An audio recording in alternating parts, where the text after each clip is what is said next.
C'est sur ces belles images de Paris et de la Tour Eiffel ensoleillée que nous avons le plaisir de démarrer cet épisode spécial fête de fin d'année de la série Birdie au golf de Paris-Longchamp.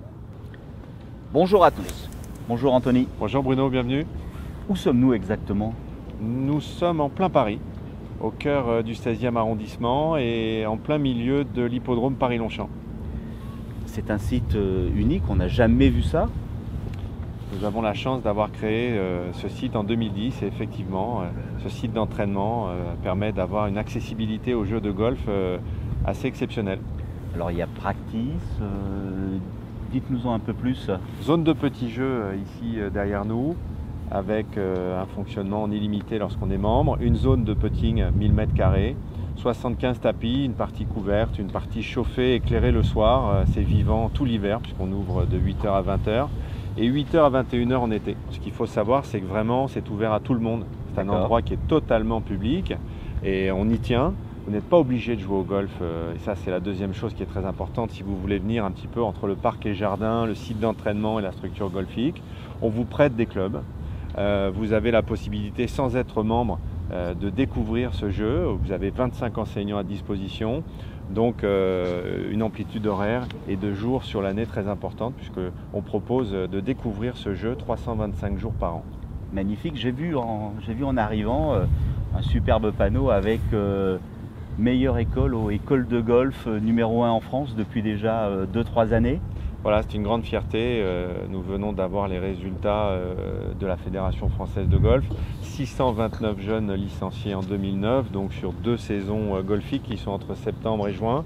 Une équipe aujourd'hui de 8 enseignants dédiés à l'école de golf, entre 4 ans, dès 4 ans, sur l'éveil au golf jusqu'à 17 ans, avec des populations comme vous pouvez imaginer. Bien jouer au golf dès 4 ans ici? Voilà, ça c'est très important pour nous. On a mis ça en place il y a quelques années maintenant. C'est une école de golf familiale, comme vous en parlera Patrick Ross, notre président d'honneur.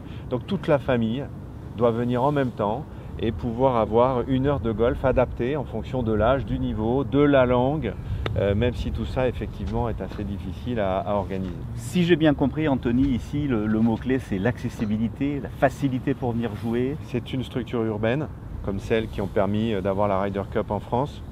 Et c'est également, Bruno, très important, non pas un concept où on a voulu proposer quelque chose aux joueurs de golf ou à tout client, mais se poser la question, qu'est-ce que le joueur de golf, la famille, le client recherche aujourd'hui et s'adapter à des problématiques, à un monde qui a évolué en termes de temps et de multi-activités aujourd'hui que recherche une famille. On a tout recréé ici en 2010 lors d'un déménagement, puisque la structure existait depuis 1999 au centre de l'hippodrome d'Auteuil. C'était également une structure magnifique.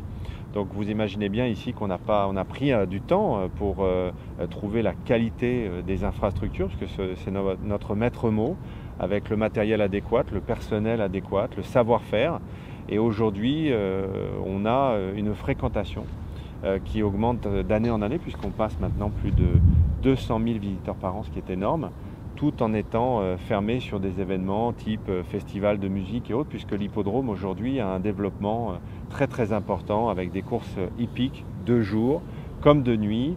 On est ravis cette année d'avoir réussi avec France Gallo à ouvrir ces jours de course, les zones de petits jeux, de putting, et d'ouvrir après la dernière course le pas de tir. Ce qui donne un mélange et une beauté de regarder les courses ici tout en participant à l'activité golfique. Je suis avec Patrick Ross, Master Pro ici, mais surtout président et fondateur de cet endroit unique. Bonjour Patrick. Bonjour Bruno. Je veux tout savoir, comment tout ça a démarré, quelle est la genèse un petit peu de ce magnifique endroit? Pour faire simple, ça a démarré, le practice d'Auteuil, qui est avant le practice de Longchamp, a démarré en 2000. Par contre, nous on avait démarré 15 ans avant, en faisant des cours pour la ville de Paris, grâce à M. Danon, M. Picoulet, avec lesquels on faisait faire du golf à la ville de Paris sur le terrain de foot de Carpentier. D'accord. À la suite de quoi, année après année, on a réussi, grâce surtout à M. Fourtou qui est rentré dans la société, à à faire en sorte que Auteuil nous accepte. Mais il a fallu 15 ans pour parler avec la mairie, Longchamp. Ça a été très compliqué. On peut développer le golf en France. Moi, ce que j'aimerais, mon dada, c'est que les licences qui sont très chères, pour les enfants, on devrait faire des licences très très peu chères pour avoir beaucoup de licenciés au golf. Enfin, il y en a déjà beaucoup ici, avec beaucoup d'enfants. Oui, je suis d'accord avec vous, mais on peut en faire plus. On peut en faire plus. Ah, oui. Et en plus des enfants, Patrick, vous qui avez énormément d'expérience, qui êtes un sage, quelles sont vos idées? Comment on peut gagner des licences, que ce soit ici ou que ce soit dans tout le golf en France? Anthony vous a dit qu'il y a 200 000 passages. Bon, il y a des gens qui savent jouer, il y a des gens qui ne savent pas jouer. Ils ne savent pas jouer du tout. Les gens qui ne savent pas jouer, il faut leur prendre 2, 3, 4, 5 euros de licence. Et ils seront licenciés. Et après, ça se continuera. Ils ne savent pas jouer, on ne va pas leur prendre une licence de gens qui jouent des compétitions. Ce n'est pas raisonnable. On peut augmenter énormément le nombre de licences. D'accord, faire donc des licences à plusieurs vitesses, c'est ça? Oui, pour les débutants, oui, pour les jeunes, pour les gens fait, qui jouent peu, etc. Tout à fait. Comment voyez-vous, comment sera le golf de Longchamp, le golf de Paris-Longchamp dans 10 ans? Je reviens ici dans 10 ans, qu'est-ce que je vais trouver de nouveau? Enfin, si ça tenait qu'à moi, vous auriez un parcours. Moi, je voudrais avoir un parcours ici qui commence en face, dans l'autre, et qui aille quasiment dans le bois de Boulogne. Si vous avez un parcours qui démarre ici, qui va jusque dans le bois de Boulogne, je peux vous dire que dans Paris, dans le monde entier, ça se saurait. On enseigne toujours? Oui, j'adore ça. Je vais vous dire une chose, ça fait quand même quelques années, je n'ose même pas dire le nombre d'années, mais j'adore ça et j'adore ça. Je crois que je pourrais travailler tous les jours encore. Tellement, tous les jours avec les enfants, on donne des cours collectifs. J'ai appris beaucoup de cours collectifs. Je donne beaucoup de cours collectifs, oui. D'accord. Pourquoi les cours collectifs? C'est un plaisir énorme, si vous voulez, de voir les gens progresser, de faire progresser les gens. C'est génial. Rose-Marie, pourquoi préférez-vous le cours collectif? Parce qu'avec le cours collectif, ça permet de voir aussi quelles sont les erreurs des autres élèves, et puis voir si on a les mêmes erreurs, et puis pouvoir s'améliorer. Et puis si un des joueurs joue bien, on essaye de se calquer sur lui. C'est bien, on vient qu'une fois par semaine, mais on profite quand même de toutes les installations pour aller faire un peu de petits oui, jeux. Oui, mais en fait je répète chez moi aussi, je travaille chez moi. Vous avez la pratique chez vous? Non, pas tout à fait. En fait, je m'entraîne devant la glace, ou alors je m'entraîne au putt. Bon, ça c'est bien. Voilà, pour la coordination en fait des bras et des pieds. Et Rose-Marie, elle a quoi comme index? Aucun en fait. Aucun. Mais bientôt alors? Mais j'espère bientôt. Grâce aux profs et grâce aussi aux installations. Oui, voilà. Oui. De Longchamp ici. Oui, que je recommande. Bonjour Michel. Bonjour. Qu'est-ce que vous trouvez de sympa ici? Pourquoi vous venez jouer ici? En tout, c'est le côté pratique. C'est très près de Paris, donc c'est facile d'accès. Et aussi la qualité de l'enseignement, c'est quand même d'un super niveau. Puis aujourd'hui, on a le soleil en plus, là, donc c'est vraiment un endroit très, très agréable pour moi. Et vous êtes de passage ou vous êtes membre ici? Je ne suis pas membre, mais mon enseignant est ici, il est de haut niveau, donc je viens le retrouver ici régulièrement. Bonjour Laurent. Bonjour. Quel index Laurent? 10-2. 10-2 Oui. En pleine progression? Oui, tout à fait. En pleine grâce progression. aux profs d'ici, non? Grâce aux enseignants de Longchamp. Oui, j'en ai fréquenté plusieurs. D'accord. Tous bons dans leur façon de fonctionner. Après, l'enseignement, il faut trouver le prof qui vous convient. Donc, Laurent est un adepte de la leçon individuelle ou de la leçon collective? En fait, je pense qu'à partir d'un certain niveau, la leçon individuelle est plus performante parce qu'on est sur quelque chose de très ciblé avec un enseignant qui vous connaît, qui vous fait progresser, qui vous fixe des objectifs. Donc plus leçon individuelle. Donc là, on est membre ici? Tout à fait. Et on vient combien de fois par semaine? Alors, à cette époque de l'année, puisque je ne pratique pas trop le golf sur les parcours parce qu'ils ne sont pas en état, je viens quand même 3 fois par semaine. C'est, moi, je pense, à mon sens, autour du minimum pour progresser. Laurent, merci beaucoup et je te souhaite de bonnes fêtes de fin d'année et une belle saison golfique 2020.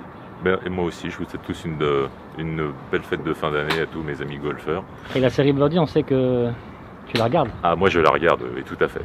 Voilà. Bon. Qu'est-ce qui te plaît le plus dans la série Birdie? Ce qui me plaît, mais c'est toi. C'est l'équipe. Ah oui, c'est Michel, la star. C'est l'équipe, c'est la star.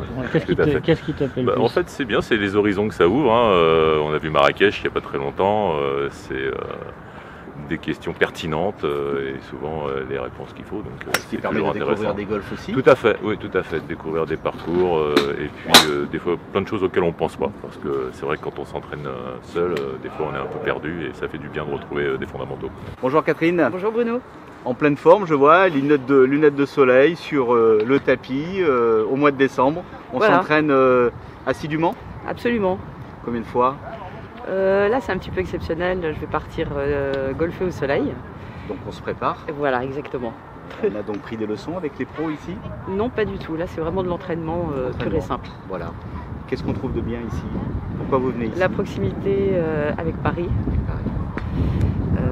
En l'occurrence, c'est un quart d'heure de chez moi. Les installations, évidemment. On a hâte que le restaurant rouvre. Ça va être début janvier. Très bien. Voilà, et tout sera parfait. C'est parti pour la série Birdie et pour les cours, c'est les fêtes de Noël et donc j'ai un beau cadeau, 2 prouettes pour moi en fin d'année, c'est le rêve. Merci les filles d'être là. Merci Michel. Alors Mathilde, Valérie, vous êtes depuis pas mal de temps maintenant à Longchamp. 5 ans pour moi. 5 ans. 18 pour moi. 10, ça fait pas mal, mais tu as une double compétence parce que tu interviens aussi au golf de Saint-Cloud. Oui, en effet, je suis entraîneur des équipes féminines et un peu de l'école de golf aussi. Donc c'est parfait, tu sais de quoi tu parles. Alors aujourd'hui, on va vous faire évidemment progresser. Comme d'habitude, les filles, qu'est-ce que vous avez choisi comme thème? Moi, j'ai choisi de vous faire une sortie de bunker courte et une longue, donc 2 distances différentes dans le bunker. Parfait. Mathilde? Voilà, et moi j'ai choisi de vous parler de la précision au fer ou comment prendre plus de green en régulation. De quoi vraiment progresser rapidement. Pour ma part, je repars dans l'aérien avec l'approche levée. Et puis nous avons une séquence que nous faisons tous les 3 ensemble, l'ADN de la série Birdie, c'est-à-dire une situation jouée de 3 manières différentes. Voilà, nous sommes à Longchamp, c'est le paradis. Et c'est parti les filles? C'est parti. Allez. Aujourd'hui, nous allons faire 2 sorties de bunker. Une première, courte, qui pour les bons joueurs, les joueurs de haut niveau, est un coup très facile, si ce n'est le plus facile. Ensuite, nous allons faire la sortie de bunker longue, qui à l'inverse est un coup très difficile et qui est assez exigeant. Donc je vais essayer de vous éclairer sur le pourquoi d'une telle différence. Donc je vais commencer donc par la première petite sortie, qui est une sortie de 10 mètres. Je prends mon 58 degrés, qui est mon sandwich le plus ouvert.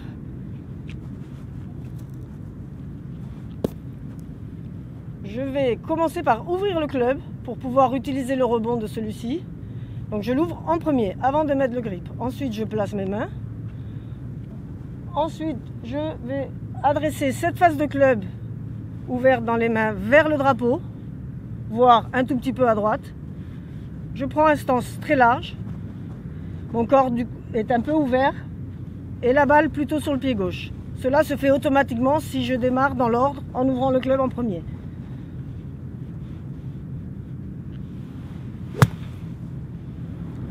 Je prends un stance large pour avoir un centre de gravité et je mets mon centre de gravité très bas pour être très stable du bas du corps et pouvoir faire ensuite jouer mon club avec beaucoup d'action de main et faire glisser le club sous la balle en gardant la face ouverte.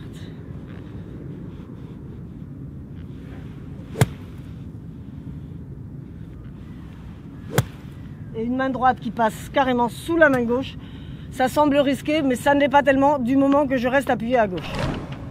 Ce que j'observe le plus dans les programmes et quand je donne des cours, c'est que quand on voit une butte, on a envie de reculer et on se retrouve avec le poids en arrière. Donc si nous maintenons bien le poids du corps stable, le poids à gauche, le centre de gravité bas, il n'y a aucun problème, on peut taper de toutes ses forces, la balle sort toujours. Maintenant, nous allons passer à la deuxième sortie, qui là est beaucoup plus compliquée. Elle fait 30 mètres. Je vais garder mon 58 degrés. À partir de 40, peut-être je prends le 52, 30, 40. Mais bon, 30 mètres, je vais prendre toujours le 58. Alors la difficulté, c'est de gagner ces 20 mètres. Et donc il y a une exigence, c'est que là, je ne peux pas prendre autant de sable, je dois prendre la quantité exacte. Et donc c'est beaucoup plus exigeant. Donc pour gagner ces mètres, je pourrais fermer le club, mais moi je n'aime pas trop parce que j'aurais tendance à m'enfoncer dans le sable. Donc je préfère quand même le garder un peu ouvert pour qu'il puisse glisser sous la balle. Et comment je vais faire donc pour trouver la distance, les 20 mètres qui manquent? Je vais jouer sur 2 facteurs. Le premier étant de mettre la balle beaucoup plus au pied droit que sur la sortie courte et faire une montée en conséquence beaucoup plus intérieure aussi. Alors là, il faut oser, je fais comme presque un top volontaire. Je ouvre un tout petit peu le club pour qu'il glisse, je mets le stance toujours un peu large, la balle beaucoup plus pied droit, et là je monte à l'intérieur et j'y vais.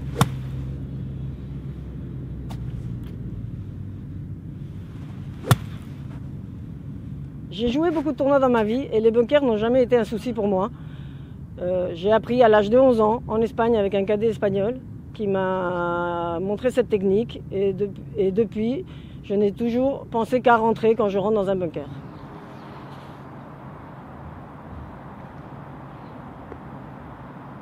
Et à bientôt à Longchamp.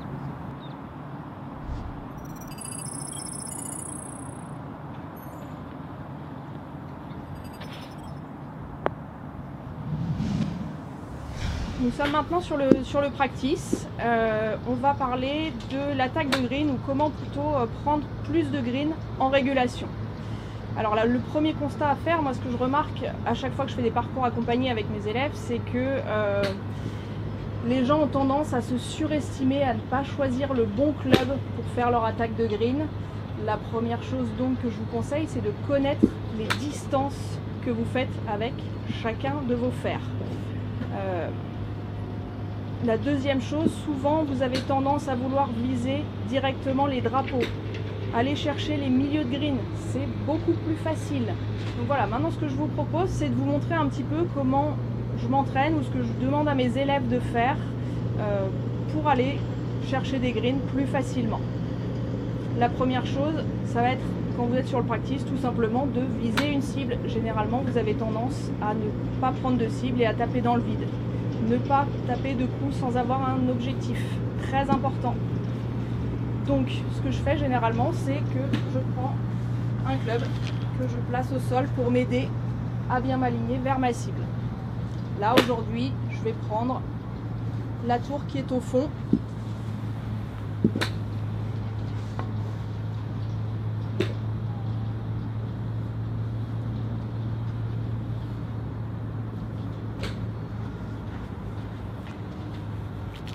La deuxième chose importante, c'est que vous avez besoin d'avoir un contact de balle qui soit régulier.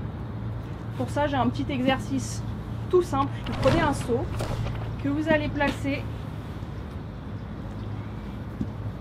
contre votre cheville gauche pour les droitiers ou votre cheville droite pour les gauchers.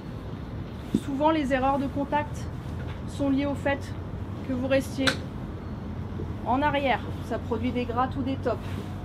Il faut s'engager vers la cible, toujours. Il va falloir, au moment de la frappe, que le seau, au minimum, bouge. Et dans le meilleur des cas, il faudrait qu'il tombe. Ceci vous permettra d'être sûr d'être passé bien sur votre jambe avant au moment de la frappe et de ne pas être resté en arrière.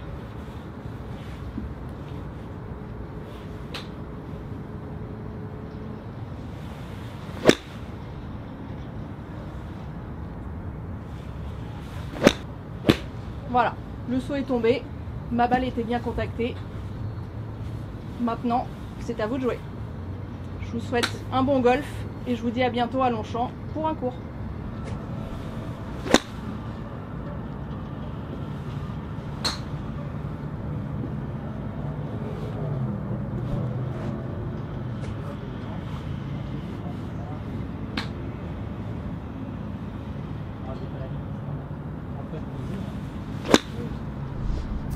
Nous allons voir maintenant l'approche levée.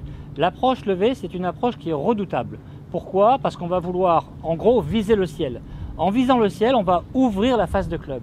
Plus on va ouvrir la face de club, et plus le dosage, plus l'atterrissage va être difficile à faire. Bien sûr, pas l'atterrissage de votre balle qui va tomber par la gravité, mais le lieu d'atterrissage. Plus on ouvre, plus c'est compliqué.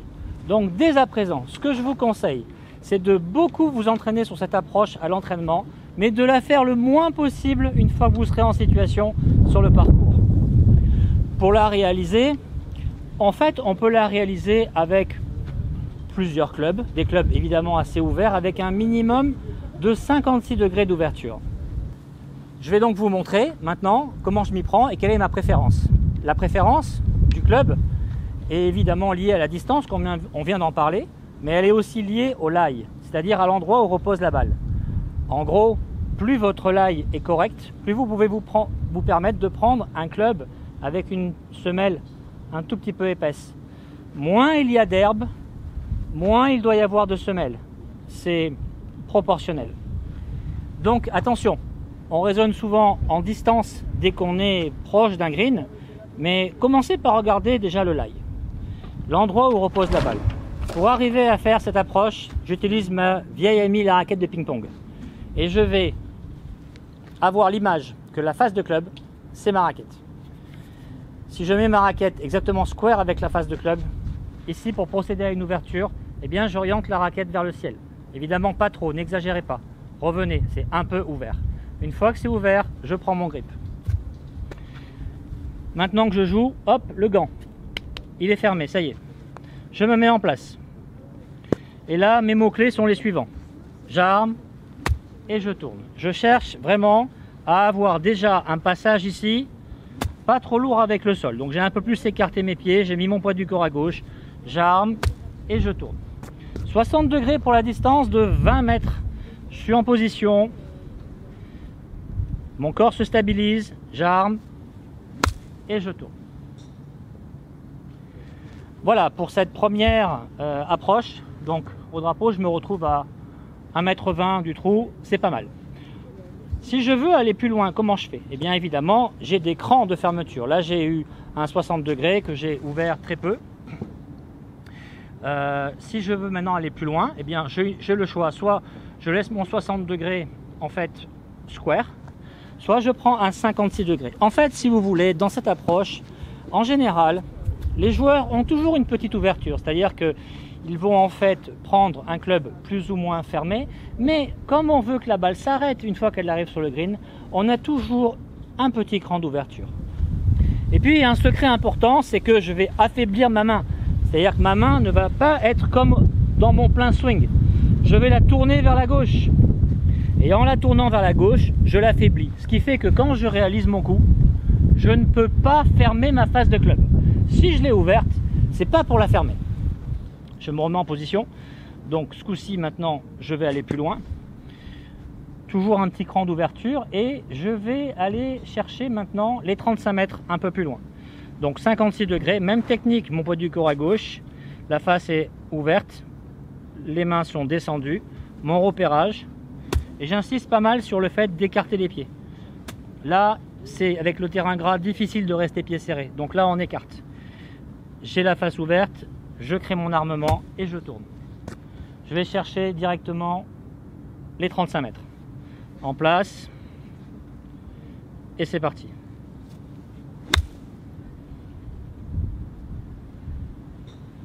Voilà, j'ai ma balle qui se retrouve à 1 mètre du trou à 35 mètres. Donc, avant le dosage, avant la technique, regardez le lie. Une fois que le lie s'est réglé, à ce moment-là, la technique, j'ouvre la face, je crée mon armement, j'écarte un peu plus les pieds parce que c'est l'hiver et que les terrains sont gras.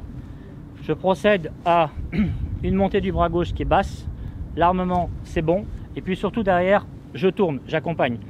Attention, ne gardez pas la tête sur la balle, vous allez rester à droite et vous allez accrocher. Bonne chance à vous, bon golf, et surtout cette approche-là, retenez bien, faites-la le plus possible à l'entraînement et le moins possible sur le parcours. Faites juste l'essentiel, on a tendance à trop bouger quand on fait ce type d'approche.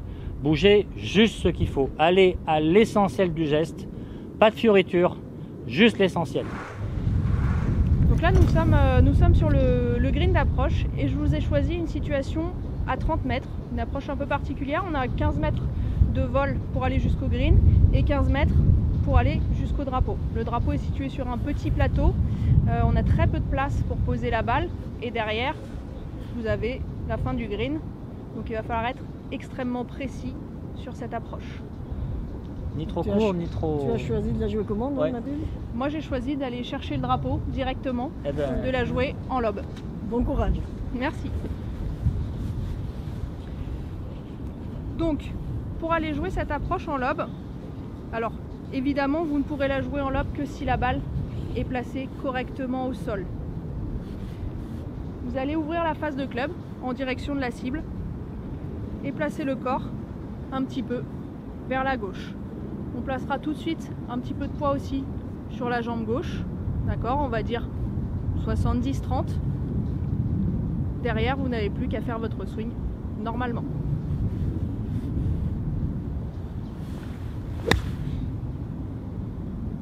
Super Mathilde, bravo, magnifique. Eh bien, Valérie, une autre technique? Moi, j'ai choisi, vu le lie un peu sablonneux, tout ça, alors je vais la placer quand même convenablement, mais je vais prendre un peu moins de risque que Mathilde et j'ai décidé de la faire rouler avec un fer neuf. Voilà, donc je m'organise un peu différemment. Bon, je prends mon orientation, bien sûr. Et là, je fais un peu l'inverse. Je mets la balle plutôt à l'arrière du stance, le poids toujours à gauche. Je mets la balle à l'arrière pour être sûr d'avoir un contact, d'abord la balle. Et puis après, donc du coup, moi je vais tomber plus près. Je vais tomber à l'entrée du green pour essayer de la faire rouler les 15 derniers mètres. Bien. Un coup un peu tendu, donc tu as choisi ça? Un peu tendu. J'ai fait un peu trop Quel fort. club? Fer neuf. Très bien. Eh bien... Bon courage, Michel. Merci. Toi, tu vas nous la faire en lift, c'est ça? Moi, je vais faire un draw. Bravo. C'est pas Alors, mal, en fait, c'est une technique que j'utilise de temps en temps lorsque le drapeau est au fond du green et que je ne souhaite pas l'attaquer. C'est-à-dire, je souhaite en fait que la balle tombe en début de green, mais qu'elle roule. Et j'appelle ça le petit moteur. Le petit moteur, pourquoi? Parce que je vais avoir une libération de ma tête de club par les mains.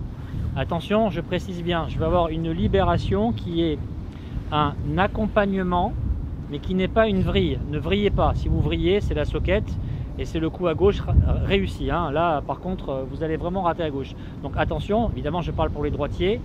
On accompagne. La face de club va revenir square par rapport à Mathilde qui, elle, gardait la face de club ouverte. Pour ma part, je vais donc envelopper le coup. Et je vais prendre, les filles, le stance de Gary Player. Voilà. Donc d'habitude, je préconise toujours dans un sens d'ouvrir le pied gauche, la jambe gauche, de la mettre en retrait. Aujourd'hui, hop, l'inverse.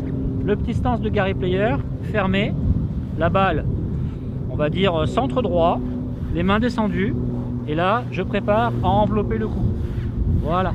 Après, pour avoir un bon dosage, eh bien, je m'imprègne visuellement de la situation et puis mon cerveau va se rappeler évidemment de mes entraînements et de l'intensité que je dois mettre pour avoir ce petit moteur, voilà, et ce bon dosage. Donc je me prépare, je fais des mouvements d'essai, toujours le contact avec le sol, et dès que je sens que mon contact est confortable, c'est ni trop ni pas assez, je me mets en place, je visualise bien et je fais mon petit draw. Et le petit moteur à la fin qui marche et qui m'amène en haut sur la butte. Bravo, voilà Michel. les filles. Merci à vous.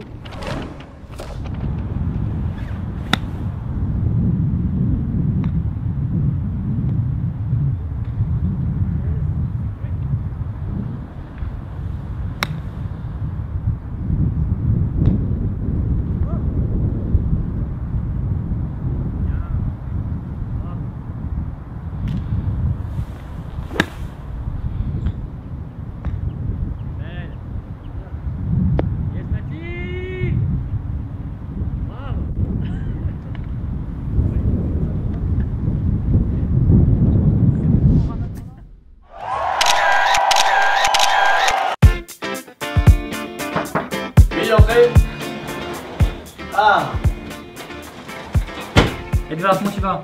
Salut Michel, comment ça va? Je suis en pause, tournage.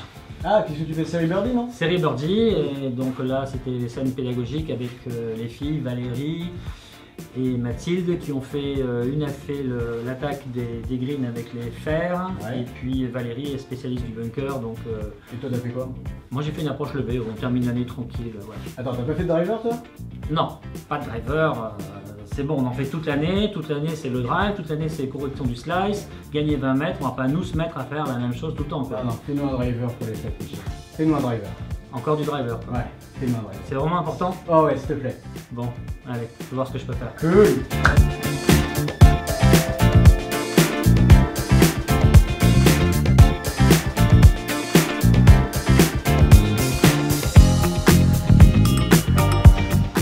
Je vais vous donner aujourd'hui quelques clés pour avoir un driving consistant en compétition et lors de vos parties amicales. Pour moi, le driving, c'est un des coups les plus importants du sac parce que c'est le club que vous utilisez en premier. et vous allez l'utiliser à peu près 14 fois. La chance que vous avez, c'est que c'est toujours les pieds à plat et sur un tee. Donc c'est par rapport aux autres coups, c'est un coup assez régulier. En plus, c'est assez sympa à taper parce que c'est le coup qui va le plus loin. Donc, comme on dit, un bon coup de babatte au début des trous, c'est pas mal. Et surtout, ça engage bien. Pour ça, il y a 2-3 choses. Et la chose la plus importante pour moi, c'est l'équilibre. L'équilibre et les appuis. C'est-à-dire que, d'abord, il faut une bonne posture, une posture équilibrée, une posture bien centrée, avec des bons angles. Ça, c'est la première chose. Avec un poids du corps réparti un peu plus sur la jambe droite que sur la jambe gauche, disons 40-60, 45-55. Tout ça, c'est très bien. Et ensuite, avoir toujours la volonté de faire un drive à 100%. C'est-à-dire que le drive, c'est toujours à fond la caisse, ou alors c'est pas le drive. Quand c'est pas le drive, c'est un bois 3, c'est un hybride au départ, c'est autre chose. Mais quand on sort le drive, c'est toujours un drive engagé à 100%.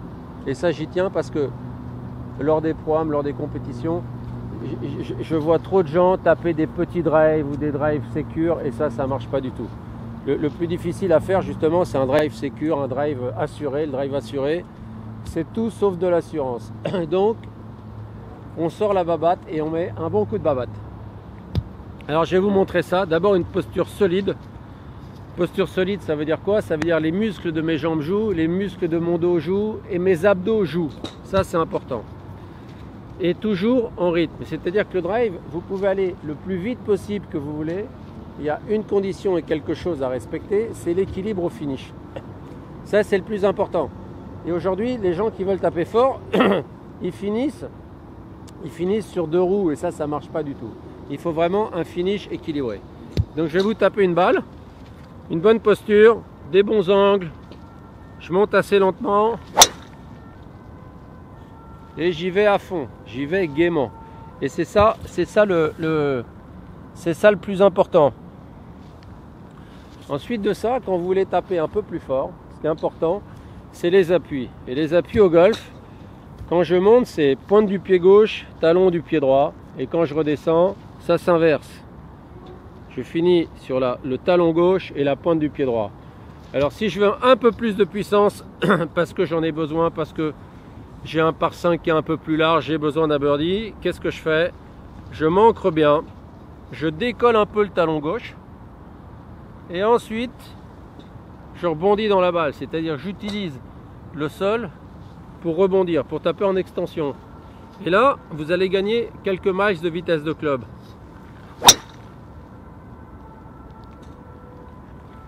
Mais toujours un super équilibre. Avec ces bons conseils, je vous souhaite un bon golf à tous et à bientôt dans la série Birdie.